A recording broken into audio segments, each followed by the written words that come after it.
सत श्री अकाल। तुसीं देख रहे हो डेली पोस्ट पंजाब हरियाणा हिमाचल ते मैं हाँ तुहाडे नाल राजविंदर कौर लैके हाज़र है प्रोग्राम संजीवनी। गल गर्मी की कर लेने क्योंकि पिछले कुछ दिनों ते नज़र मारीए तो गर्मी काफ़ी ज़्यादा वध गई सी। पारा जिहड़ा 40 तो लैके 45 डिग्री तक पहुँच गया सी। पर बेशक अज सवेरे हुई तड़कसार बारिश दे नाल मौसम का मिजाज बदलिया, मौसम खुशनुमा होया और लोगों को गर्मी तो राहत मिली है। पर यह राहत है जी कुछ दिनों लिए होंगी है, क्योंकि जो वैदर चेंज होंदा, बारिश होंदी है तो सानू बेशक गर्मी तो राहत मिल जाती है। पर क्योंकि गर्मी का मौसम शुरू हो चुका है तो अजिहे दे विच बहुत सारिया जिहड़ियां सेहत समस्या, बहुत सारिया परेशानियां उन्हां दा सामना सानू करना पैंदा। हीट वेव की गल करिए तो कई केसां दे विच खतरनाक भी हो सकती है। सो इस लई बच्चों, बजुर्गों ते नौजवानों नूं सारिਆਂ नूं अपनी सेहत का ध्यान रखना चाहिए है। किस तरह गर्मी दे विच असीं अपना बचाव कर सकते हैं, क्योंकि बहुत सारे लोग अजिहे ने जिन्हां दा प्रोफैशन है ट्रैवलिंग का, एक जगह तो दूसरी जगह ते जाते हैं तो सफ़र दे विच उन्हां नूं बहुत सारियां परेशानियां होंदियां, हीट वेव होंदी है, गर्मी नाल जुड़ियां होईयां स्किन बर्न हो जाती है तो होर बहुत सारियां समस्यावां होंदियां। ਤਾਂ ਅਜਿਹੇ मौसम ਦੇ ਵਿੱਚ किस तरह ਅਸੀਂ गर्मी के मौसम का आनंद माणते हुए अपनी सेहत का बचाव कर सकते हैं। अज के इस प्रोग्राम के ਵਿੱਚ ਅਸੀਂ ਇਸ ਬਾਰੇ ਗੱਲਬਾਤ ਕਰਾਂਗੇ। ਤੁਸੀਂ भी साडे नाल जुड़ सकते हो, क्योंकि साडा प्रोग्राम है जिहड़ा लाइव फोन इन प्रोग्राम है, तो तुसी अपनी समस्या जो भी है साडे नाल शेयर कर सकते हो। पर उस तो पहला गर्मी है की है, लू लगन के कारण की हुंदे आ, किस तरह असीं बचाव कर सकते हैं, खाण पीण दीयां किहड़ियां चीज़ां सानूं अपनी डाइट दे विच शामिल करनियां चाहीदियां, उस ते तुहानूं एक रिपोर्ट दिखाउंदे आ। फिलहाल मौसम तौबा तौबा की लू लगना है इन्ना खतरनाक, जिंदगी भी ले सकती है लू। खासकर बच्चों बुजुर्गों नूं लू तो बचाना बेहद जरूरी। लू लगन दे की हन कारण, लू शरीर ते की प्रभाव पाउंदी है, लू तो बचण लई किस तरह दीयां सावधानियां वरतियां जाण। हर साल गर्मी के मौसम में लू लगन के केस सामने आते हैं। तपता सूरज जब अग भराउंदा है तो कई लोग इसकी लपेट में आ जाते हैं। आसमान एक परमाणु बंब की भयानक अग वांग चमकदा है, इस तों दी गर्मी मूँह ते चपेड़ा मारती है। गर्मी के मौसम में तेज धुप कारण सनबर्न, स्किन विच जलन ते लू लगन का डर बनिया रहिंदा है। लू लगन नाल सेहत बहुत ज़्यादा बिगड़ सकती है। बच्चे, बुढ़े ते कमज़ोर व्यक्ति इसकी लपेट में छेती आ जाते हैं। इस तो इलावा शूगर, हाई ब्लड प्रैशर ते हार्ट के मरीज भी गर्म हवावां की लपेट विच छेती आ जाते हैं।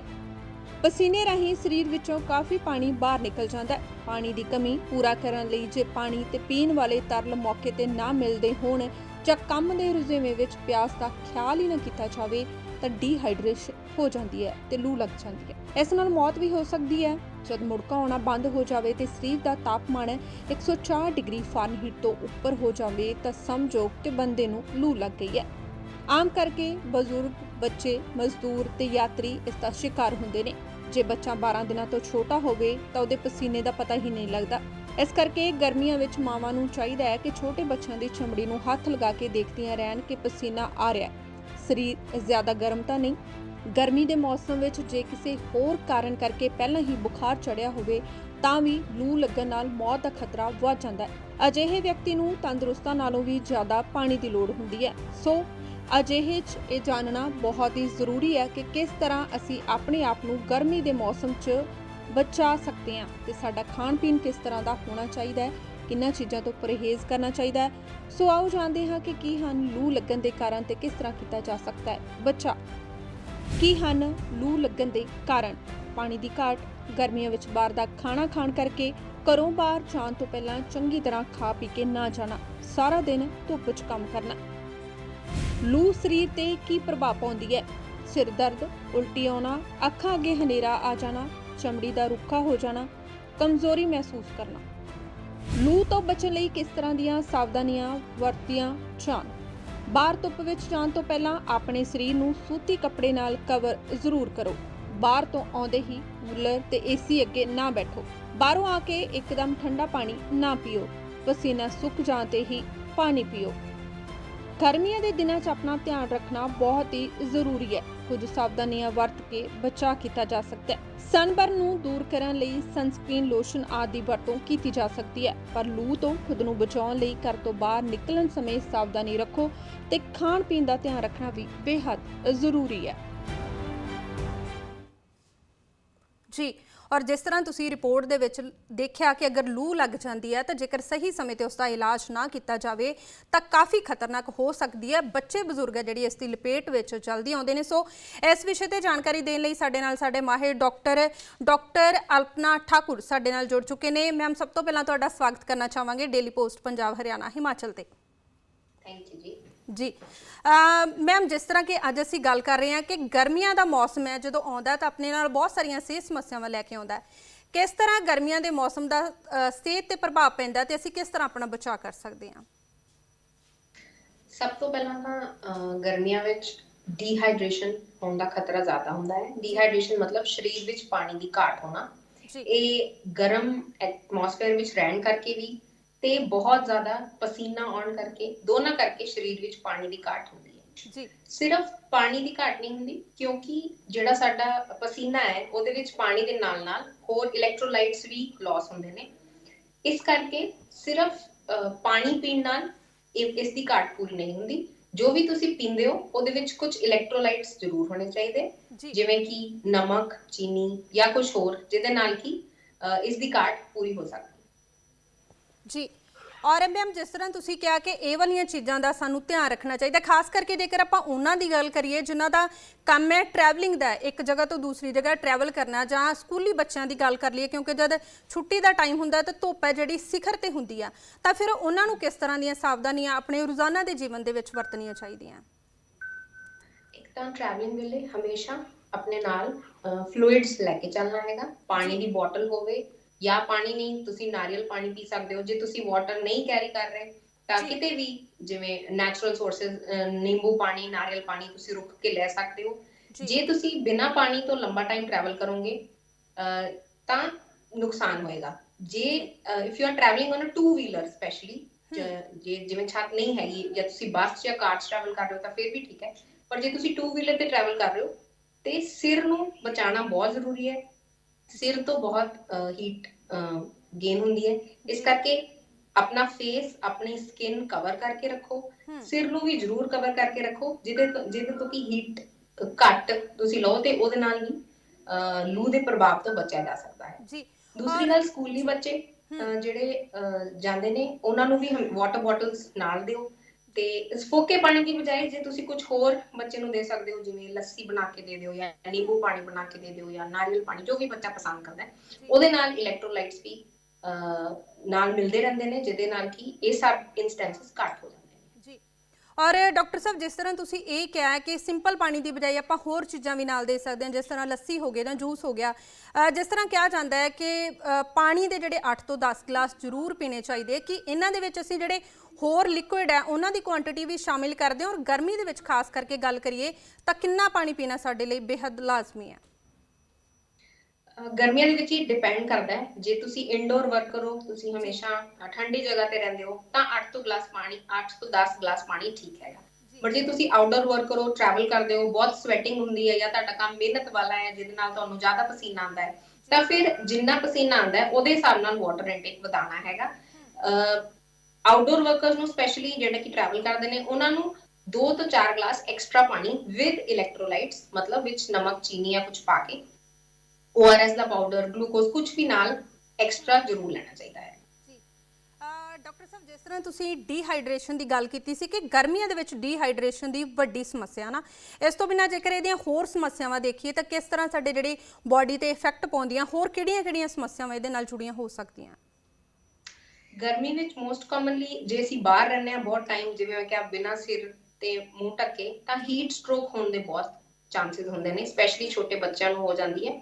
ਹੀਟ ਸਟ੍ਰੋਕ ਵਿੱਚ ਕੀ ਹੁੰਦਾ ਹੈ ਕਿ ਸਾਡਾ ਬਾਡੀ ਟੈਂਪਰੇਚਰ ਹਮੇਸ਼ਾ 33 ਡਿਗਰੀ ਤੇ ਜਾਂ 98 ਡਿਗਰੀ ਫੈਰਨਹਾਈਟ ਤੇ ਹੁੰਦਾ ਹੈਗਾ, ਬਟ ਹੀਟ ਸਟ੍ਰੋਕ ਵਿੱਚ ਇਹ ਅੰਦਰੋਂ ਦੀ ਟੈਂਪਰੇਚਰ ਵੱਧ ਜਾਂਦਾ ਹੈਗਾ। ਜਦੋਂ ਅੰਦਰੋਂ ਟੈਂਪਰੇਚਰ ਵੱਧ ਜਾਂਦਾ ਹੈਗਾ, ਮੂੰਹ ਸੁੱਕ ਜਾਂਦਾ ਹੈਗਾ, ਚੱਕਰ ਆਉਂਦੇ, ਬਹੁਤ ਬੱਚੇ ਜਿਵੇਂ ਬੇਹੋਸ਼ ਹੋ ਜਾਂਦੇ ਨੇ। ਤੇ ਇੱਕ ਤਾਂ ਅੰਦਰ ਹਾਈਡਰੇਟਡ ਰਹਿਣਾ ਹੋਰ ਵੀ ਇੰਪੋਰਟੈਂਟ ਹੁੰਦਾ ਹੈ, ਬਟ ਜੇ ਤੁਹਾਨੂੰ ਹੀਟ ਸਟ੍ਰੋਕ ਹੋ ਜਾਏ ਤੇ ਉਸ ਦੀ ਮੈਨੇਜਮੈਂਟ ਅਲੱਗ ਹੁੰਦੀ ਹੈ, ਉਸਦੇ ਹੋਰ ਐਕਸਟਰਾ ਕੁਝ ਮੈਜਰ ਹੁੰਦੇ। ਦੂਸਰੀ ਗੱਲ, ਬਹੁਤ ਕਾਮਨਲੀ ਹੁੰਦਾ ਸਨ ਬਰਨ ਹੋ ਜਾਂਦੀ ਹੈ। ਸਾਡੀ ਜਿਹੜੀ ਚਮੜੀ ਹੈਗੀ ਹੈ ਉਹ ਕੁਝ ਹੱਦ ਤੱਕ ਹੀ ਸਾਨੂੰ ਧੁੱਪ ਤੋਂ ਬਚਾ ਸਕਦੀ ਹੈਗੀ ਹੈ, ਤੇ ਬਹੁਤ ਜ਼ਿਆਦਾ ਧੁੱਪੇ ਰਹਿਣ ਕਰਕੇ ਸਨਬਰਨ ਹੋ ਜਾਂਦਾ ਹੈ, ਚਮੜੀ ਫੇਸ ਦੀ, ਬਾਹਾਂ ਦੀ, ਹੱਥਾਂ ਦੀ, ਜਿਹੜੇ ਖੁੱਲੇ ਹਿੱਸੇ ਹੁੰਦੇ ਨੇ ਜਿਹੜੇ ਕੱਪੜੇ ਨਾਲ ਨਹੀਂ ਢਕੇ ਹੁੰਦੇ ਉਹਨਾਂ ਤੇ ਸਨਬਰਨ ਹੋ ਜਾਂਦਾ। ਸਕਿਨ ਬਰਨ ਹੋ ਜਾਂਦੀ ਹੈ, ਕਦੀ ਕਦੀ ਤਾਂ ਬਹੁਤ ਸੀਵੀਅਰ ਬਰਨਸ ਹੁੰਦੇ ਨੇ, ਬਲਿਸਟਰ ਵੀ ਹੋ ਜਾਂਦੇ ਨੇ, ਬਟ ਮੋਸਟਲੀ ਰੈਸ਼ਜ਼ ਹੋਣ ਦੇ ਬਹੁਤ ਚਾਂਸਸ ਹੁੰਦੇ ਨੇ। ਜੀ ਡਾਕਟਰ ਸਾਹਿਬ, ਜਿਸ ਤਰ੍ਹਾਂ ਤੁਸੀਂ ਹੀਟ ਸਟ੍ਰੋਕ ਦੀ ਗੱਲ ਕੀਤੀ ਹੈ ਕਿ ਜਿਹੜਾ ਡੇਂਜਰਸ ਹੋ ਸਕਦਾ, ਖਾਸ ਕਰਕੇ ਜੇਕਰ ਵੱਡਿਆਂ 'ਚ ਚਲੋ ਫਿਰ ਵੀ ਉਹ ਬੋਲ ਕੇ ਦੱਸ ਸਕਦੇ ਆ ਕਿ ਉਹਨਾਂ ਨੂੰ ਸਮੱਸਿਆ ਹੋ ਰਹੀ ਹੈ, ਛੋਟੇ ਬੱਚੇ ਖਾਸ ਕਰਕੇ 1 ਸਾਲ ਦਾ ਬੱਚਾ ਕਹਿ ਲਈਏ, 2 ਸਾਲ ਦਾ ਬੱਚਾ ਜਿਹੜਾ ਬੋਲ ਕੇ ਨਹੀਂ ਦੱਸ ਸਕਦਾ, ਤਾਂ ਉਹਨਾਂ ਦੀਆਂ ਜਿਹੜੀ ਮਦਰਸ ਹੈ ਜਾਂ ਉਹਨਾਂ ਦੇ ਪੇਰੈਂਟਸ ਹੈ, ਕਿਸ ਤਰ੍ਹਾਂ ਉਹਨਾਂ ਨੂੰ ਬੱਚਿਆਂ ਦੀ ਟੇਕ ਕੇਅਰ ਕਰਨੀ ਚਾਹੀਦੀ ਹੈ ਔਰ ਕਿਸ ਤਰ੍ਹਾਂ ਉਹਨਾਂ ਦੀ ਪਹਿਚਾਣ ਕਰਨੀ ਚਾਹੀਦੀ ਹੈ? ਅਗਰ ਉਹਨਾਂ ਨੂੰ ਹੀਟ ਸਟ੍ਰੋਕ ਹੋ ਰਿਹਾ ਤਾਂ ਕਿਸ ਤਰ੍ਹਾਂ ਦੇ ਸਿੰਪਟਮ ਹੈ ਜਿਹੜੇ ਬੱਚਿਆਂ ਦੇ ਵਿੱਚ ਦਿਖਾਈ ਦੇਣਗੇ? ਸਿੰਪਟਮ ਇਹ ਹੁੰਦੇ ਕਿ ਬੱਚਾ ਡਰਾਈ ਲਿਪਸ ਹੋ ਜਾਂਦੇ ਨੇ, ਮੂੰਹ ਸੁੱਕ ਜਾਂਦਾ ਬੱਚੇ ਦਾ, ਤੇ ਜਿਵੇਂ ਮੈਂ ਕਿਹਾ ਕਿ ਬੱਚਾ ਗਿਰ ਸਕਦਾ ਹੈ, ਬੇਹੋਸ਼ੀ ਹੋ ਸਕਦੀ ਹੈ ਬੱਚੇ ਵਿੱਚ। ਪ੍ਰੀਵੈਂਸ਼ਨ ਅਸੀਂ ਕਿੱਦਾਂ ਕਰ ਸਕਦੇ ਹਾਂ? ਜਿਵੇਂ ਮੈਂ ਕਿਹਾ ਕਿ ਹਾਈਡਰੇਟਡ ਰੱਖਣਾ ਹੈ ਬੱਚੇ ਨੂੰ, ਕੋਈ ਵੀ ਨਿੰਬੂ ਪਾਣੀ ਜਾਂ ਕੁਛ ਨਾਲ ਦਿੰਦੇ ਰਹਿਣਾ ਰੈਗੂਲਰਲੀ, ਸਪੈਸ਼ਲੀ ਜੇ ਬੱਚਾ ਬਾਹਰ ਖੇਡਣ ਜਾ ਰਿਹਾ ਹੈਗਾ, ਪਸੀਨੇ ਖੇਡ ਰਹੇ ਨੇ, ਪਸੀਨਾ ਜ਼ਿਆਦਾ ਆ ਰਿਹਾ, ਫਿਰ ਉਹਨਾਂ ਨੂੰ ਹਾਈਡਰੇਟਡ ਰੱਖਣਾ ਹੈ। ਦੂਸਰੀ ਗੱਲ, ਇੱਕ ਬਿਲਕੁਲ ਜਿਸ ਤਰ੍ਹਾਂ ਕਿ ਅਸੀਂ ਡਾਕਟਰ ਸਾਹਿਬ ਦੇ ਨਾਲ ਗੱਲ ਕਰ ਰਹੇ ਸੀ, ਖਾਸ ਕਰਕੇ ਉਹ ਦੱਸ ਰਹੇ ਨੇ ਕਿ ਕਿਸ ਤਰ੍ਹਾਂ ਬੱਚੇ ਜਿਹੜੇ ਛੋਟੇ, ਕਿਸ ਤਰ੍ਹਾਂ ਉਹਨਾਂ ਦੀ ਦੇਖਭਾਲ ਕਰਨੀ ਹੈ, ਕਿਉਂਕਿ ਛੋਟੇ ਬੱਚੇ ਹੁੰਦੇ ਆ ਜਿਹੜੇ ਬੋਲ ਕੇ ਦੱਸ ਨਹੀਂ ਸਕਦੇ ਕਿ ਉਹਨਾਂ ਨੂੰ ਕੀ ਸਮੱਸਿਆ, ਖਾਸ ਕਰਕੇ ਉਹਨਾਂ ਦੇ ਟੈਂਪਰੇਚਰ ਦਾ ਪਤਾ ਨਹੀਂ ਚੱਲਦਾ ਕਿਉਂਕਿ ਉਹਨਾਂ ਨੂੰ ਪਸੀਨਾ ਨਹੀਂ ਆਉਂਦਾ। ਤਾਂ ਅਜਿਹੇ ਦੇ ਵਿੱਚ ਜਿਹੜੀਆਂ ਮਦਰਸ ਨੇ ਉਹਨਾਂ ਨੂੰ ਕੀ ਕਰਨਾ ਚਾਹੀਦਾ ਹੈ, ਇਸ ਬਾਰੇ ਫਰਦਰ ਆਪਾਂ ਗੱਲਬਾਤ ਕਰਾਂਗੇ। ਪਰ ਡਾਕਟਰ ਸਾਹਿਬ ਨੇ ਜਿਸ ਤਰ੍ਹਾਂ ਦੱਸਿਆ ਕਿ ਖਾਸ ਕਰਕੇ ਜਿਹੜੇ ਟਰੈਵਲ ਕਰਨ ਵਾਲੇ ਨੇ ਉਹਨਾਂ ਨੂੰ ਖਾਸ ਧਿਆਨ ਰੱਖਣਾ ਚਾਹੀਦਾ। ਤਾਂ ਡਾਕਟਰ ਸਾਹਿਬ, ਜਿਸ ਤਰ੍ਹਾਂ ਕਿ ਗੱਲਬਾਤ ਆਪਾਂ ਜਾਰੀ ਰੱਖਦੇ ਹਾਂ, ਤੁਸੀਂ ਦੱਸ ਰਹੇ ਸੀ ਕਿ ਛੋਟੇ ਬੱਚੇ ਹੈ ਨਾ, ਕਿਸ ਤਰ੍ਹਾਂ ਉਹਨਾਂ ਦੀ ਇਸ ਤੋਂ ਕਿਵੇਂ ਬਚਾਉਣਾ ਹੈ ਜਾਂ ਸਿੰਪਟਮ ਕਿਹੜੇ ਨੇ, ਉਸ ਬਾਰੇ ਹੀ ਆਪਾਂ ਅੱਗੇ ਗੱਲਬਾਤ ਕਰਦੇ ਹਾਂ। ਦੂਸਰੀ ਬਹੁਤ ਸਿੰਪਲ ਜਿਹੀ ਚੀਜ਼ ਹੈ ਕਿ ਕਾਟਨ ਦੇ ਕੱਪੜੇ ਪਾਉਣੇ ਜਿਹੜੇ ਕਿ ਖੁੱਲੇ ਡੁੱਲੇ ਹੋਣ, ਜਿਹਦੇ ਚ ਕਿ ਜੇ ਸਵੈਟਿੰਗ ਹੋ ਵੀ ਰਹੀ ਹੈ ਤਾਂ ਉਹ ਇਵੈਪੋਰੇਟ ਹੋ ਸਕੇ, ਉਹਦੇ ਨਾਲ ਕੂਲ ਰਹਿੰਦੀ ਹੈਗੀ ਬੋਡੀ। ਟਾਈਟ ਕੱਪੜੇ, ਸਿੰਥੈਟਿਕ ਕੱਪੜੇ ਅਵੋਇਡ ਕਰਨੇ ਹੈਗੇ ਆ। ਖੁੱਲੇ ਡੁੱਲੇ ਕਾਟਨ ਦੇ ਕੱਪੜੇ, ਸਪੈਸ਼ਲੀ ਲਾਈਟ ਕਲਰਸ, ਜਿਹੜੇ ਲਾਈਟ ਕਲਰਸ ਹੁੰਦੇ ਆ ਉਹ ਧੁੱਪ ਨੂੰ ਰਿਫਲੈਕਟ ਕਰਦੇ ਆ, ਡਾਰਕ ਕਲਰਸ ਧੁੱਪ ਨੂੰ ਅਬਜ਼ੌਰਬ ਕਰਦੇ ਹੈਗੇ, ਜਿਹਦੇ ਨਾਲ ਕਿ ਇਹ ਸਭ ਡੀਹਾਈਡਰੇਸ਼ਨ ਤੇ ਹੀਟ ਸਟ੍ਰੋਕ ਹੋਣ ਦੇ ਚਾਂਸਸ ਹੋਰ ਵੱਧ ਜਾਂਦੇ ਹੈ। ਜੀ ਡਾਕਟਰ ਸਾਹਿਬ, ਇੱਕ ਹੋਰ ਇੰਪੋਰਟੈਂਟ ਗੱਲ ਇਹ ਹੈ ਕਿ ਜਿਵੇਂ ਸਾਡੀ ਲਾਈਫ ਹੈ ਜਿਹੜੀ ਬੜੀ ਜ਼ਿਆਦਾ ਬਿਜ਼ੀ ਹੋ ਗਈ ਹੈ, ਤੇ ਕਈ ਵਾਰੀ ਅਸੀਂ ਕਾਹਲੀ 'ਚ ਕੀ ਕਰਦੇ ਹਾਂ ਕਿ ਜਿਸ ਤਰ੍ਹਾਂ ਰਾਤ ਦਾ ਖਾਣਾ ਬਣਿਆ ਹੁੰਦਾ ਹੈ ਅਸੀਂ ਸਵੇਰ ਖਾ ਲੈਂਦੇ ਹਾਂ, ਫ੍ਰਿਜ ਦੇ ਵਿੱਚ ਰੱਖਦੇ ਹਾਂ। ਕੀ ਅਜਿਹਾ ਕਰਨਾ ਠੀਕ ਹੈ ਕਿ ਜਿਹੜਾ ਅਸੀਂ ਬੇਹਾ ਖਾਣਾ ਖਾਂਦੇ ਹਾਂ, ਸਟੇਲ ਫੂਡ ਖਾਂਦੇ ਹਾਂ, ਉਹਦੇ ਕੋਈ ਨੁਕਸਾਨ ਹੋ ਸਕਦੇ ਆ? ਉਹਦੇ ਨਾਲ ਵੀ ਹੋ ਸਕਦੀ ਹੈ ਇਸ ਤਰ੍ਹਾਂ ਦੀ ਕੋਈ ਸਮੱਸਿਆ? ਸਟੇਲ ਫੂਡ ਨਾਲ ਜੀ ਗਰਮੀ ਦੇ ਵਿੱਚ ਕਿਉਂਕਿ ਟੈਂਪਰੇਚਰਸ ਹਾਈ ਹੁੰਦੇ ਨੇ, ਇਸ ਕਰਕੇ ਚੀਜ਼ਾਂ ਖਰਾਬ ਹੋਣ ਦੇ ਚਾਂਸਸ ਜ਼ਿਆਦਾ ਹੁੰਦੇ ਨੇ, ਸਾਰੇ ਤਰ੍ਹਾਂ ਦੇ ਬੈਕਟੀਰੀਆ ਤੇ ਵਾਇਰਸਿਸ ਜ਼ਿਆਦਾ ਹੋਣ ਦੇ ਚਾਂਸਸ ਹੁੰਦੇ ਨੇ। ਬਾਕੀ ਜਿਹੜੀ ਚੀਜ਼ ਬਾਹਰ ਪਈ ਹੈ ਗਰਮੀ ਵਿੱਚ, ਉਹਦੇ ਖਰਾਬ ਹੋਣ ਦੇ ਵੀ ਜ਼ਿਆਦਾ ਚਾਂਸਸ ਹੁੰਦੇ ਨੇ, ਤੇ ਆਬਵੀਅਸਲੀ ਸਟੇਲ ਫੂਡ ਨੂੰ ਅਵੋਇਡ ਕਰਨਾ ਚਾਹੀਦਾ। ਗਰਮੀ ਵਿੱਚ ਫਰੈਸ਼ ਚੀਜ਼ਾਂ ਖਾਣੀਆਂ ਚਾਹੀਦੀਆਂ, ਸਪੈਸ਼ਲੀ ਫਰੂਟਸ, ਪਾਣੀ ਵਾਲੇ ਫਰੂਟਸ, ਜਿਵੇਂ ਕਿ ਵਾਟਰਮੈਲਨ ਹੈ ਜਾਂ ਤਰਬੂਜ ਹੈ, ਖਰਬੂਜਾ ਹੈ, ਇਹ ਸਭ ਚੀਜ਼ਾਂ, ਖੀਰੇ ਹੈ ਜਿਨ੍ਹਾਂ ਵਿੱਚ ਨੈਚੁਰਲੀ ਪਾਣੀ ਹੁੰਦਾ ਹੈ, ਇਹ ਵੀ ਸਾਡੇ ਵਾਸਤੇ ਬਹੁਤ ਬੈਨੀਫੀਸ਼ੀਅਲ ਹੁੰਦਾ ਹੈ। ਜੀ ਡਾਕਟਰ ਸਾਹਿਬ, ਜਿਸ ਤਰ੍ਹਾਂ ਕਿ ਅਸੀਂ ਖਾਣ ਪੀਣ ਦੀ ਗੱਲ ਕਰ ਰਹੇ ਹਾਂ ਤੇ ਗਰਮੀ ਦੇ ਵਿੱਚ ਪੇਟ ਨਾਲ ਜੁੜੀਆਂ ਬੜੀਆਂ ਸਮੱਸਿਆ ਹੋ ਜਾਂਦੀਆਂ, ਤਾਂ ਸਾਨੂੰ ਕਿਸ ਤਰ੍ਹਾਂ ਦਾ ਖਾਣਾ ਪੀਣਾ ਜਿਹੜਾ ਲੈਣਾ ਚਾਹੀਦਾ? ਫਰੂਟਸ ਦੀ ਤਾਂ ਤੁਸੀਂ ਗੱਲ ਕੀਤੀ ਹੈ, ਤੇ ਕਿਸ ਤਰ੍ਹਾਂ ਦੀਆਂ ਹੋਰ ਖਾਣੇ 'ਚ ਆਪਣੀਆਂ ਚੀਜ਼ਾਂ ਸ਼ਾਮਿਲ ਕਰਨੀਆਂ ਚਾਹੀਦੀਆਂ? ਸਭ ਤੋਂ ਜ਼ਰੂਰੀ ਹੈ ਜੀ ਕਿ ਗਰਮੀ ਵਿੱਚ ਬਹੁਤ ਹੈਵੀ ਖਾਣਾ ਨਹੀਂ ਖਾਣਾ ਚਾਹੀਦਾ, ਜਿਵੇਂ ਕਿ ਤਲੀਆਂ ਚੀਜ਼ਾਂ, ਪਕੌੜੇ, ਸਮੋਸੇ ਰੈਗੂਲਰ ਬੇਸਿਸ ਤੇ ਨਹੀਂ ਲੈਣੇ ਚਾਹੀਦੇ। ਗਰਮੀ ਵਿੱਚ ਹਮੇਸ਼ਾ ਈਜ਼ੀਲੀ ਡਾਈਜੈਸਟੇਬਲ ਫੂਡ, ਜਿਹਦੀ ਕਿ ਖਰਾਬ ਹੋਣ ਦੀ ਸੰਭਾਵਨਾ ਘੱਟ ਤੋਂ ਘੱਟ ਹੋਵੇ। ਡਾਕਟਰ ਸਾਹਿਬ, ਆਪਾਂ ਗੱਲਬਾਤ ਜਾਰੀ ਰੱਖਾਂਗੇ। ਫਿਲਹਾਲ ਪੰਜਾਬ ਸਕੂਲ ਐਜੂਕੇਸ਼ਨ ਬੋਰਡ ਵੱਲੋਂ ਇੱਕ ਪ੍ਰੈਸ ਕਾਨਫਰੰਸ ਕੀਤੀ ਜਾ ਰਹੀ ਹੈ, ਕਿਉਂਕਿ 12ਵੀਂ ਦਾ ਜਿਹੜਾ ਨਤੀਜੇ ਘੋਸ਼ਿਤ ਕੀਤੇ ਜਾ ਰਹੇ ਆ, ਤੇ ਸਿੱਧਾ ਤੁਹਾਨੂੰ ਉੱਥੇ ਲੈ ਕੇ ਚੱਲਦੇ ਹਾਂ। ਬਾਅਦ ਦੇ ਵਿੱਚ ਸੰਜੀਵਨੀ ਇਸੇ ਤਰ੍ਹਾਂ ਕੰਟੀਨਿਊ ਕਰਾਂਗੇ। ਜ਼ਿਆਦਾ ਤੋਂ ਜ਼ਿਆਦਾ ਜਿਹੜੀਆਂ ਡਿਪਰਾਈਵਡ ਕਮਿਊਨਿਟੀਜ਼ ਅਸੀਂ ਜਿਨ੍ਹਾਂ ਨੂੰ ਸਮਝਦੇ ਆ, ਉਹ ਸਿੱਖਿਆ ਦੇ ਵਿੱਚ ਸ਼ਾਮਲ ਹੋਣ, ਤੇ ਉਹ ਵੀ ਸ਼ਾਮਲ ਹੋ ਰਹੇ ਆ। ਇੰਪੋਰਟੈਂਟ ਫਿਗਰਸ ਹੈਗੀਆਂ ਜਿਹੜੀਆਂ ਤੁਹਾਡੇ ਨਾਲ ਸਾਂਝੀਆਂ ਕਰਨੀਆਂ ਮੇਰੇ ਵਾਸਤੇ ਬਹੁਤ ਜ਼ਿਆਦਾ ਜ਼ਰੂਰੀ ਹੈ। ਅਰਬਨ ਏਰੀਆ ਦੀ ਪਾਸ ਪਰਸੈਂਟੇਜ ਜਿਹੜੀ ਹੈਗੀ ਹੈ ਉਹ 92.90% ਹੈ, 92.90% ਹੈ ਅਰਬਨ ਏਰੀਆ ਦੀ। ਰੂਰਲ ਏਰੀਆ ਦੀ ਪਾਸ ਪਰਸੈਂਟੇਜ ਜਿਹੜੀ ਹੈਗੀ ਹੈ ਉਹ 92.17 ਹੈ। ਜਿੱਥੋਂ ਤੱਕ ਫਿਗਰਸ ਦਾ ਸਵਾਲ ਹੈ, ਅਰਬਨ ਏਰੀਆ ਦੇ ਵਿੱਚ ਸਾਡੇ 1,23,118 ਬੱਚੇ ਰੈਗੂਲਰ ਅਪੀਅਰ ਹੋਏ, 1,14,376 ਪਾਸ ਹੋਏ।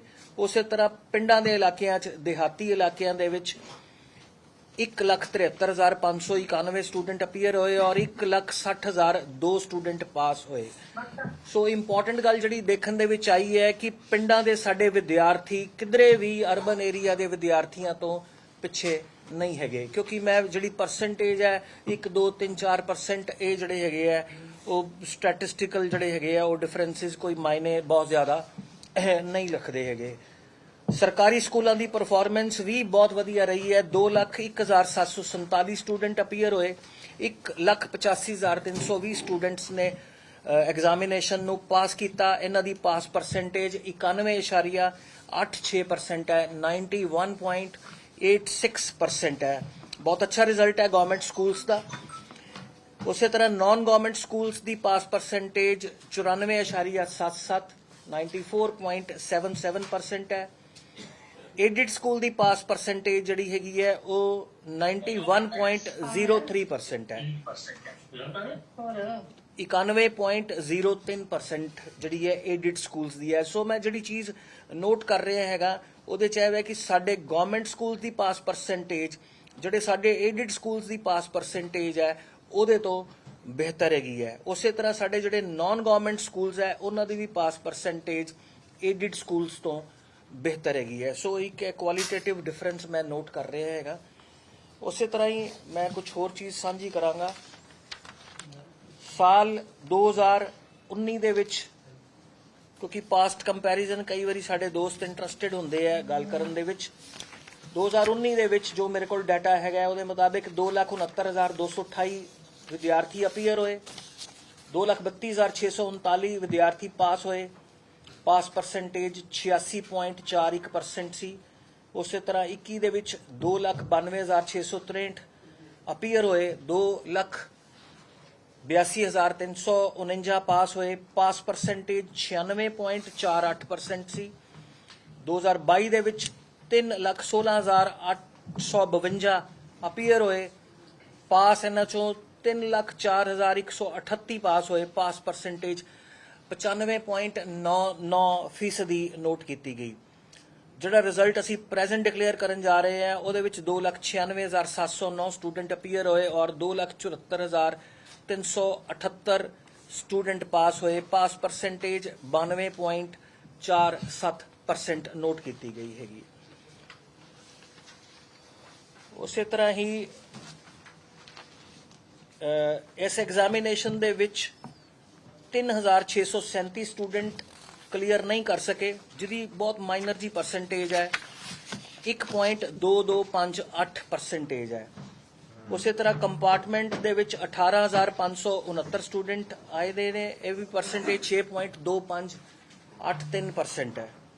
जिन्हां दा नतीजा असी विद हैल्ड किया है फॉर एनी रीजन 125 स्टूडेंट है और बड़ी माइनर जी फिगर है, 0.0421 0.0421% है।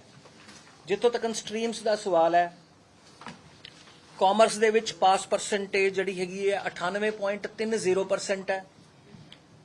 ह्यूमैनिटीज़ दे विच पास परसेंटेज 90.62% है। साइंस दे विच 98.68% है। वोकेशनल दे विच 84.66 है। सो ये गल शो की जा रही हैगी है, जो सानू डाटा दस रहा है, जो स्टैटिस्टिक्स असी एनालाइज की हैगी है। कॉमर्स दे विच, साइंस दे विच बहुत बेहतर प्रदर्शन किया है विद्यार्थियों ने। So vocation they which we will, मैं तुहाडी गल सुनांगा जी, let me complete sir.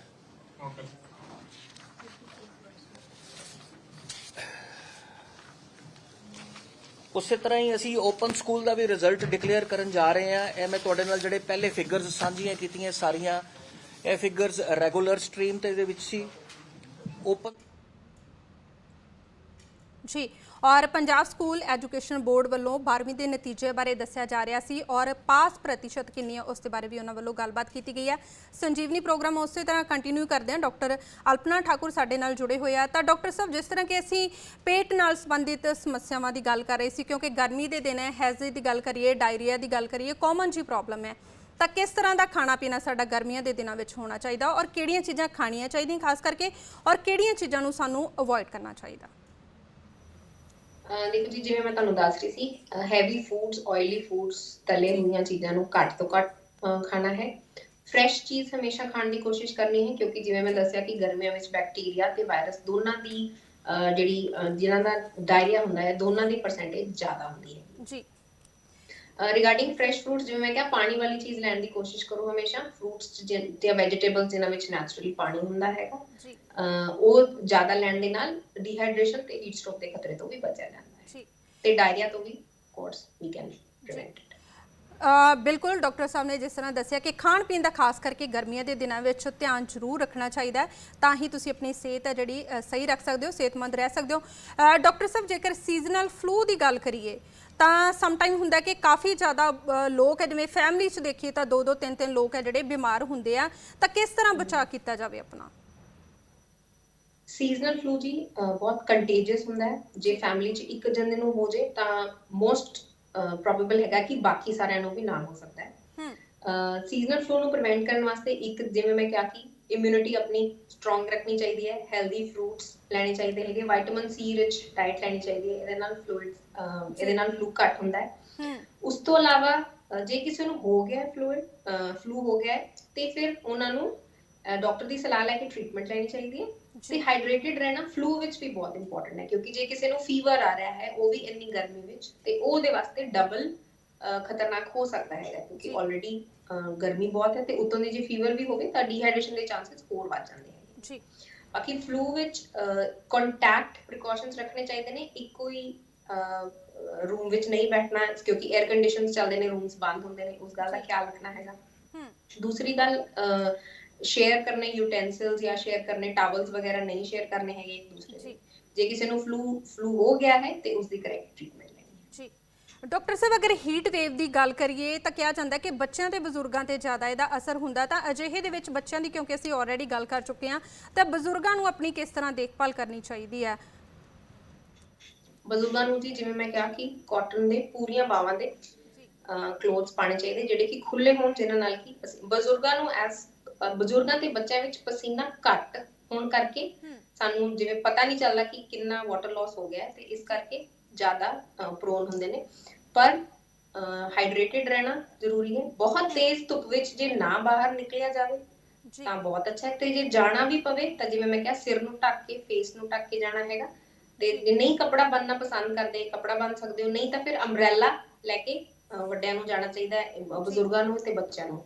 ਅੰਬ੍ਰੈਲਾ can be used, ਉਹਦੇ ਨਾਲ ਵੀ ਹੀਟ ਜਿਹੜੀ ਸਟ੍ਰੋਕ ਦਾ ਰਿਸਕ ਘਟ ਜਾਂਦਾ ਹੈਗਾ ਜੀ। ਡਾਕਟਰ ਸਾਹਿਬ, ਜਿਸ ਤਰ੍ਹਾਂ ਤੁਸੀਂ ਧੁੱਪ ਦੀ ਗੱਲ ਕੀਤੀ ਹੈ, ਤਾਂ ਬਹੁਤ ਸਾਰੇ ਲੋਕ ਅਜਿਹੇ ਨੇ ਜਿਨ੍ਹਾਂ ਦਾ ਕੰਮ ਹੈ ਧੁੱਪ ਦੇ ਵਿੱਚ, ਖਾਸ ਕਰਕੇ ਆਪਾਂ ਲੇਬਰ ਕਲਾਸ ਦੀ ਗੱਲ ਕਰ ਲਈਏ, ਬਹੁਤ ਲੰਬਾ ਸਮਾਂ ਜਿਹੜਾ ਧੁੱਪ ਦੇ ਵਿੱਚ ਕੰਮ ਕਰਦੇ ਆ, ਤਾਂ ਅਜਿਹੇ ਦੇ ਵਿੱਚ, ਜਾਂ ਕਿਸਾਨਾਂ ਦੀ ਗੱਲ ਕਰ ਲਈਏ, ਤਾਂ ਅਜਿਹੇ ਦੇ ਵਿੱਚ ਕਿਹੜਾ ਉਹ ਟਾਈਮ ਹੁੰਦਾ ਜਦੋਂ ਰਿਸਕ ਫੈਕਟਰ ਹੈ ਜਿਹੜਾ ਗਰਮੀ ਲੱਗਣ ਦਾ ਸਭ ਤੋਂ ਜ਼ਿਆਦਾ ਹੁੰਦਾ, ਔਰ ਉਸ ਸਮੇਂ ਆਪਣਾ ਬਚਾਅ ਕਰਨਾ ਚਾਹੀਦਾ? ਸਭ ਤੋਂ ਜ਼ਿਆਦਾ ਗਰਮੀ ਦਾ ਚਾਂਸ ਜੀ ਹੁੰਦਾ ਹੈ ਦੁਪਹਿਰ ਦੇ ਸਮੇਂ, ਮਤਲਬ ਕਿ 11-12 ਵਜੇ ਤੋਂ ਬਾਅਦ ਸ਼ਾਮੀ 3-4 ਵਜੇ ਤੱਕ, ਜਦੋਂ ਕਿ ਬਹੁਤ ਤੇਜ਼ ਧੁੱਪ ਹੁੰਦੀ ਹੈਗੀ ਹੈ। ਉਸ ਟਾਈਮ ਵਿੱਚ ਟੈਂਪਰੇਚਰ ਵੀ ਮੈਕਸਿਮਮ ਹੁੰਦਾ ਹੈ, ਤੇ ਨਾਲ ਦੇ ਨਾਲ ਯੂਵੀ ਰੇਜ਼ ਦਾ ਵੀ ਖਤਰਾ ਬਹੁਤ ਜ਼ਿਆਦਾ ਹੁੰਦਾ ਹੈ। ਤੇ ਉਸ ਟਾਈਮ ਜੇ ਕੰਮ ਅਵੋਇਡ ਕੀਤਾ ਜਾਵੇ, ਜੇ ਅਸੀਂ ਇਸ ਤਰ੍ਹਾਂ ਕਰ ਲਈਏ ਕਿ ਉਸ ਟਾਈਮ ਮੈਕਸਿਮਮ ਕੰਮ ਨਾ ਕੀਤਾ ਜਾਵੇ, ਥੋੜਾ ਠੰਡੇ ਸਵੇਰੇ ਜਾਂ ਸ਼ਾਮ ਦੀ ਤਰਫ ਕੰਮ ਨੂੰ ਡਿਵਾਈਡ ਕਰ ਲਿਆ ਜਾਵੇ ਇਸ ਤਰ੍ਹਾਂ, ਤਾਂ ਉਹਦੇ ਨਾਲ ਵੀ ਬਹੁਤ ਪ੍ਰੀਵੈਂਸ਼ਨ ਹੋ ਜਾਂਦੀ ਹੈ। ਜੇ ਗਰਮੀ ਵਿੱਚ ਜਾਣਾ ਹੀ ਪੈਂਦਾ ਹੈ ਬਾਹਰ, ਇਸ ਟਾਈਮ ਹੀ ਕੰਮ ਹੈ, ਤਾਂ ਫਿਰ ਮੈਂ ਜਿਵੇਂ ਕਿਹਾ ਕਿ ਸਿਰ ਮੂੰਹ ਢੱਕ ਕੇ ਹਲਕੇ ਰੰਗ ਦੇ ਕੱਪੜੇ ਪਾਣੇ ਹੈ, ਖੁੱਲੇ ਡੁੱਲੇ ਸੂਤੀ ਕੱਪੜੇ ਪਾਣੇ, ਸਿੰਥੈਟਿਕ ਨਹੀਂ ਪਾਣੇ, ਤੇ ਹਮੇਸ਼ਾ ਆਪਣੇ ਨਾਲ ਪੀਣ ਵਾਲੀ ਚੀਜ਼, ਤਰਲ ਪਦਾਰਥ ਰੱਖਣਾ ਹੈ ਤਾਂ ਕਿ ਹਾਈਡਰੇਟਿਡ ਰਿਹਾ ਜਾਵੇ। ਜੀ ਡਾਕਟਰ ਸਾਹਿਬ, ਕਈ ਵਾਰੀ ਕੀ ਹੁੰਦਾ ਕਿ ਅਸੀਂ ਜਿਸ ਤਰ੍ਹਾਂ ਕਿ ਕੰਮ ਤੋਂ ਘਰ ਜਾਂਦੇ ਆ ਤਾਂ ਅਸੀਂ ਇੱਕਦਮ ਗਰਮੀ 'ਚੋਂ ਜਾ ਕੇ ਏਸੀ ਚਲਾਉਣੇ ਆ ਜਾਂ ਠੰਡਾ ਪਾਣੀ ਪੀਂਦੇ ਆ, ਤਾਂ ਕੀ ਉਹ ਵੀ ਸਾਡੇ ਲਈ ਖਤਰਨਾਕ ਹੋ ਸਕਦਾ, ਔਰ ਹੈ ਤਾਂ ਕਿਸ ਤਰ੍ਹਾਂ ਬਚਾਅ ਕਰਨਾ? ਦੇਖੋ ਜੀ, ਬਹੁਤ ਠੰਡਾ ਪਾਣੀ ਪੀਣਾ ਠੀਕ ਨਹੀਂ ਹੈਗਾ, ਕਿਉਂਕਿ ਇਹਦੇ ਨਾਲ ਸਾਡੀ ਜਿਹੜੀ ਸੀਲੀਆ ਹੈਗੇ ਨੇ ਸਾਡੇ ਗਲੇ ਵਿੱਚ, ਫੈਰਿੰਕਸ ਵਿੱਚ ਹੁੰਦੇ ਨੇ, ਉਹ ਖਰਾਬ ਹੋ ਜਾਂਦੇ ਨੇ, ਜਿਹਦੇ ਨਾਲ ਕਿ ਇਨਫੈਕਸ਼ਨ ਹੋਣ ਦਾ ਖਤਰਾ ਵੱਧ ਜਾਂਦਾ ਹੈਗਾ। ਇਸ ਲਈ ਜੇ ਤੁਸੀਂ ਪਾਣੀ ਪੀਣਾ ਵੀ ਹੈ, ਬਹੁਤ ਪਿਆਸ ਲੱਗੀ ਹੈ, ਤੇ ਬਹੁਤਾ ਠੰਡਾ ਪਾਣੀ, ਬਹੁਤ ਲੋਕ ਬਰਫ਼ ਵਾਲਾ ਪਾਣੀ ਪੀਂਦੇ ਨੇ, ਉਹ ਰੈਗੂਲਰਲੀ ਨਾ ਪੀਤਾ ਜਾਵੇ। ਤੇ ਰੂਮ ਟੈਂਪਰੇਚਰ ਨਾਲੋਂ ਥੋੜਾ ਠੰਡਾ ਹੋ ਸਕਦਾ ਹੈ, ਪਰ ਬਿਲਕੁਲ ਬਰਫ਼ ਵਾਲਾ ਪਾਣੀ ਨਹੀਂ ਪੀਣਾ ਹੈਗਾ। ਤੇ ਬਿਲਕੁਲ ਗਰਮ, ਜੇ ਤੁਸੀਂ ਬਾਹਰੋਂ ਆਏ ਹੋ ਗਰਮੀ ਤੋਂ, ਤੁਹਾਡੀ ਬੋਡੀ ਦਾ ਟੈਂਪਰੇਚਰ ਬਹੁਤ ਜ਼ਿਆਦਾ ਹੁੰਦਾ ਹੈ, ਉਸ ਟਾਈਮ ਬਲੱਡ ਵੈਸਲ ਸਾਡੀਆਂ ਖੁੱਲ ਜਾਂਦੀਆਂ ਨੇ ਗਰਮੀ ਵਿੱਚ, ਸਰੀਰ ਗਰਮ ਹੋ ਜਾਂਦਾ ਹੈ। ਤੇ ਜੇ ਤੁਸੀਂ ਇਮੀਡੀਏਟਲੀ ਕੋਲਡ এনवायरमेंट ਜਾਂਦੇ ਹੋ ਤਾਂ ਇਮੀਡੀਏਟਲੀ ਬਲੱਡ ਵੈਸਲਸ ਕੰਸਟ੍ਰਿਕਟ ਕਰਦੀਆਂ ਹੈਗੀਆਂ ਤੇ ਉਹਦੇ ਨਾਲ ਵੀ ਬਹੁਤ ਸਾਰੀਆਂ ਕੰਪਲਿਕੇਸ਼ਨਸ ਆ ਸਕਦੀਆਂ ਨੇ ਜੇ ਰੈਗੂਲਰਲੀ ਗਰਮ ਠੰਡਾ ਹੁੰਦਾ ਰਹੇ ਤੇ ਉਹ ਵੀ ਅਵੋਇਡ ਕਰਨਾ। ਗ੍ਰੈਜੂਅਲੀ ਟੈਂਪਰੇਚਰ ਕਰਨਾ ਚਾਹੀਦਾ। ਜੇ ਤੁਸੀਂ ਬਾਹਰੋਂ ਆਏ ਹੋ ਬਹੁਤ ਗਰਮੀ ਚੋਂ, ਪਹਿਲਾਂ ਪੰਖੇ ਥੱਲੇ ਬੈਠੋ, ਨਾਰਮਲ ਟੈਂਪਰੇਚਰ, ਪਾਣੀ ਪੀਓ, ਫਿਰ ਉਸ ਤੋਂ ਬਾਅਦ ਥੋੜੇ ਟਾਈਮ ਬਾਅਦ you can go to very cold, ਜਿਵੇਂ ਏਸੀ ਦਾ ਬਹੁਤ ਠੰਡਾ ਕਮਰਾ ਕੀਤਾ ਤਾਂ ਫਿਰ ਉਸ ਤੋਂ ਬਾਅਦ ਯੂ ਕੈਨ। ਡਾਕਟਰ ਸਾਹਿਬ, ਰਿਸਕ ਫੈਕਟਰ ਦੀ ਗੱਲ ਕਰੀਏ ਤਾਂ ਕਿਹੜੇ ਲੋਕ ਜ਼ਿਆਦਾ ਇਹ ਤੋਂ ਇਫੈਕਟਡ ਹੁੰਦੇ ਆ? ਹੀਟ ਸਟ੍ਰੋਕ ਤੋਂ ਤੇ ਡੀਹਾਈਡਰੇਸ਼ਨ ਤੋਂ, ਜਿਵੇਂ ਤੁਸੀਂ ਕਿਹਾ ਕਿ ਬੱਚੇ ਤੇ ਬਜ਼ੁਰਗਾਂ ਨੂੰ ਜ਼ਿਆਦਾ ਚਾਂਸਸ ਹੁੰਦੇ ਹੈਗੇ ਨੇ। ਫੀਮੇਲਸ ਵੀ ਜ਼ਿਆਦਾ ਇਫੈਕਟ ਹੁੰਦੀਆਂ ਹੈਗੀਆਂ ਨੇ। ਜਿਵੇਂ ਮੈਂ ਕਿਹਾ ਕਿ ਪ੍ਰੀਵੈਂਟਿਵ ਫੈਕਟਰਸ, ਜਿਹੜੇ ਲੋਕ ਜੇ ਲੇਬਰ ਕਲਾਸ ਹੈ, ਜਿਵੇਂ ਤੁਸੀਂ ਦੱਸਿਆ, ਜਿਨ੍ਹਾਂ ਨੂੰ ਧੁੱਪ ਵਿੱਚ ਕੰਮ ਕਰਨਾ ਪੈਂਦਾ ਹੈ, ਜੇ ਉਹ ਸਿਰ ਨਹੀਂ ਢੱਕਦੇ ਹੈਗੇ ਨੇ ਜਾਂ ਪਾਣੀ ਨਹੀਂ ਪੀਂਦੇ ਹੈਗੇ ਨੇ ਤੇ ਉਹਨਾਂ ਨੂੰ ਜ਼ਿਆਦਾ ਰਿਸਕ ਹੁੰਦਾ ਹੈ ਇਹ ਸਭ ਗਰਮੀ ਦੀ ਨੁਕਸਾਨ ਹੁੰਦੇ ਜੀ। ਡਾਕਟਰ ਸਾਹਿਬ, ਥੋੜੇ ਸ਼ਬਦਾਂ 'ਚ ਅਗਰ ਕੋਈ ਤੁਸੀਂ ਆਪਣਾ ਮੈਸੇਜ ਦੇਣਾ ਚਾਹੋ ਤਾਂ ਕਿਸ ਤਰ੍ਹਾਂ ਬਚਾਅ ਕਰਨਾ ਗਰਮੀ ਦੇ ਵਿੱਚ, ਥੋੜੇ ਸ਼ਬਦਾਂ ਵਿੱਚ, ਕਿਉਂਕਿ ਸਮਾਂ ਸਾਡੇ ਕੋਲੇ ਬਹੁਤ ਘੱਟ ਹੈ। ਮੈਂ ਕਹਿਣਾ ਚਾਹਾਂਗੀ ਕਿ ਗਰਮੀਆਂ ਦੀਆਂ ਜਿਹੜੀਆਂ ਗਿਫਟਸ ਨੇ ਉਹਨਾਂ ਨੂੰ ਇੰਜੋਏ ਕਰੋ, ਮੈਂਗੋਜ਼, ਵਾਟਰਮੈਲਨਸ ਖਾਓ, ਹੈਨਾ, ਤੇ ਆਪਣੇ ਆਪ ਨੂੰ ਲੂ ਤੋਂ ਬਚਾ ਕੇ ਰੱਖੋ, ਸਪੈਸ਼ਲੀ ਆਪਣੇ ਬੱਚਿਆਂ ਨੂੰ ਤੇ ਘਰ ਵਿੱਚ ਆਪਣੇ ਬਜ਼ੁਰਗਾਂ ਨੂੰ। ਡਾਕਟਰ ਠਾਕੁਰ, ਤੁਸੀਂ ਸਾਡੇ ਨਾਲ ਅੱਜ ਦੇ ਸੰਜੀਵਨੀ ਦੇ ਇਸ ਪ੍ਰੋਗਰਾਮ ਵਿੱਚ ਜੁੜੇ, ਉਸ ਦੇ ਲਈ ਤੁਹਾਡਾ ਬਹੁਤ ਬਹੁਤ ਧੰਨਵਾਦ।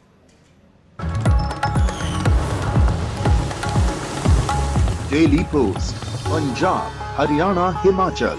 Journalism of hope.